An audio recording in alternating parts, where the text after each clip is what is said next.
अस्सलाम वालेकुम, मैं हमारे लिए आप देख रहे हैं मेरा चैनल। नॉर्वे से आई हुई लड़की का बेदर्दी से कत्ल कर दिया गया। कातिल जो है कोई और नहीं है बल्कि करीबी सहेली निकली। सहेली ने क्यों अपनी सहेली को इस बेदर्दी से कत्ल किया? कत्ल की चीज़ शर्मनाक वजह इस वक्त सामने आई है जिसे सुनकर आपके पैरों तले से ज़मीन निकल जाएगी। जान से मारने के बाद कत्ल को हादसे में तब्दील कर दिया गया। नौजवान लड़कियों और ख़वातीन के लिए वीडियो बहुत अहम है। सबकी दोस्तें जो है वो अच्छी नहीं होती। कुछ लोग ऐसे होते हैं जो आपसे जलते हैं, जो आपको मार कर भी आपसे नफ़रत उनकी ख़त्म नहीं होती। आज की वीडियो में इस पर बात करते हैं। रिक्वेस्ट है जी, चैनल को सब्सक्राइब करें, वीडियो को आखिर तक मुलाहिज़ा फरमाएगा। कोयटा के इलाके हज़ारा टाउन सफ़ेद पुल में पेश आने वाला ये लर्जा खेज़ वाक़या अहले मोहल्ला को इसने चौंका दिया है। 30 अगस्त की रात जी जो शुक्रिया बीबी हज़ारा अपने ही घर के सहन में खून आलूद हालत में पाई जाती हैं। उनके सर के पिछले हिस्से पर ज़ख़म आता है। गहर में जो है वो जिस्म पर भी उनके निशानात होते हैं ज़ख़म के। घर की बात करें तो घर में काफ़ी खामोशी होती है। तो शुक्रिया बीबी और एक ओवरसीज़ शहरी हैं और जो हैं वो पाकिस्तान से बाहर जाने की उनको हमेशा से ख्वाहिश थी, क्योंकि उनके शौहर जो है पाकिस्तान से बाहर रहते थे। नॉर्वे में उनके हस्बैंड होते थे। औलाद ना होने के बायस वो ज़्यादातर अकेली ही रहती थी। इसने तहफ़्फ़ुज़ के लिए एक कम उम्र लड़के रमज़ान को अपने साथ रखा हुआ था जो उनका हमसाया था। सबसे पहले जी वाक़े की इत्ला भी रमज़ान और उसके भाई अताउल्लाह ने ही दी थी पुलिस को। उन्होंने मकतूला की बहन ज़रगूना के घर जाकर उन्हें बताया कि आपकी बहन सीढ़ियों से गिर गई है। जब ज़रगूना बहन के घर पहुँचती है तो वो मंज़र बड़ा ही खौफनाक था। सीढ़ियों के पास बहन की लाश पड़ी थी। खून पूरे सहन में फैला हुआ था, जो ज़ाहिर कर रहा था कि ये हादसा नहीं है, ये सीढ़ियों से गिरने वाला मामला नहीं है। जितना खून था और जितने वहाँ पे हालात ख़राब नज़र आ रहे थे। शुक्रिया बीबी की लाश को बोलान मेडिकल हॉस्पिटल लेकर जाया गया, जहाँ पर रिपोर्ट ने बात साबित कर दी कि खातून को जिस्म के पिछले हिस्से में तेज़ धार आले से खून आलूद जो ज़ख़म है लगे थे, जिसके बायस उनकी मौत हुई। और उसके बाद फिर जो है सीरियस क्राइम इन्वेस्टिगेशन विंग के हवाले किया गया ये केस, जिसको ये बताया जा रहा था कि सीढ़ियों से गिरकर खातून की डेथ हुई है, उनको कत्ल किया गया था। इब्तदाई शक ने जी रमज़ान और उसके भाई को पुलिस हवाला तक पहुंचा दिया। पुलिस को लग रहा था कि इन्हीं दोनों ने कत्ल किया है। पुलिस ने दोनों भाइयों से तहकीकात की, मगर बात सामने नहीं आ सकी। पुलिस को समझ नहीं आ रही थी कि अगर हमने जितना इनके साथ सख्ती से बर्ताव किया, अगर उन्होंने कत्ल किया होता तो सामने आ जाता। फिर कातिल का सुराग लगाने के लिए जदीद टेक्नोलॉजी, जियो फेंसिंग और CCTV की मदद दी गई, तो कहानी ने तो एक नया रुख ही इख्तियार कर लिया।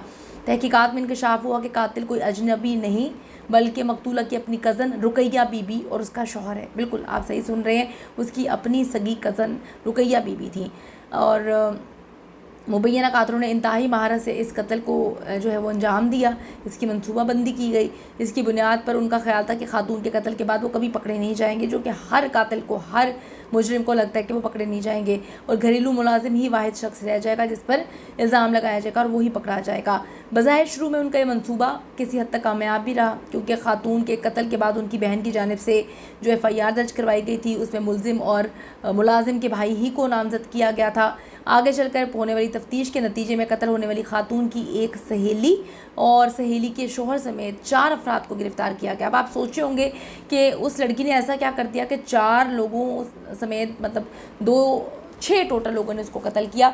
घरेलू मुलाजमिन से होने वाली तहकीकात की बुनियाद पर इस इलाके की जियो फेंसिंग की गई और कैमरों की रिकॉर्ड को हासिल किया गया। तो मजमूई तौर पर इन 3 अफराद का इल्म हुआ का पता लगाया गया जो वारदात से कबल खातून के घर आए थे।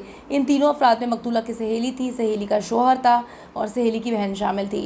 इब्तदाई तहकीकात में ये बात सामने आई कि मुल्ज़िमान घर पर अकेली रहने वाली खातून से इसका 62 लाख मालियत का सोना जो है वो हासिल करना चाहते थे, जिस पर नाकामी हुई और फिर उसको कत्ल कर दिया। यानी कि उसने अपनी दोस्त को बताया होगा कि मेरे पास इतना सोना है, ये सोना मैंने घर में रखा हुआ है। वो बेचारी को क्या इल्म था कि वो मेरी जो दोस्त है, जो मेरी खैर खा बनती है, वो अपने शोहर को और 4 मज़ीद मुल्ज़िमान को लेकर आ जाएगी मुझे कत्ल करवाने के लिए। तफ्तीशी ऑफिसर के मुताबिक मकतूला की सहेली का शोहर बुनियादी तौर पर काफ़ी मकरूज़ था और इसकी बहुत सारी वजूहात जो हैं वो पता चली हैं। इनके मुताबिक खातून की सहेली और इसके शौहर ने पहले तो सोना हासिल करने के लिए खातून को बहुत सारे कारोबार की पेशकश की, सरमायाकारी के लिए रजामंद किया, लेकिन वो नहीं हुई। मकतूला को इस बात पे यकीन नहीं था कि जिस कारोबार में सोना लगाने के लिए उन्हें कहा जा रहा है वहाँ से मुनाफा होगा भी या नहीं। तो वहीं नॉर्वे में मुकीम उनके शौहर ने भी उन्हें ऐसा करने से मना कर दिया, लेकिन वो अपनी दोस्त को बता चुकी थी कि मेरे पास इतने लाख का सोना है, वो भी घर में है।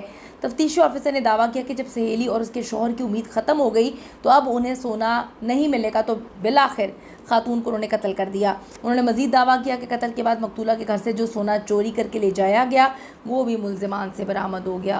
अफसोस की बात है जी, किसी पे यकीन ना करें, किसी पे भरोसा ना करें। आजकल सगे भी अपने नहीं हैं, दोस्त यार कोई भी आपका नहीं है, सब फेक है, सब झूठ है, झूठ की दुनिया है और दुनिया झूठे लोगों को ही पसंद करती है। मैंने तो ये देखा है, सच्चे लोगों की इस दुनिया में कोई ज़रूरत नहीं है और जगह भी नहीं है। आप ज़रूर बताइएगा, कीमती राय दीजिएगा। See you in the next video.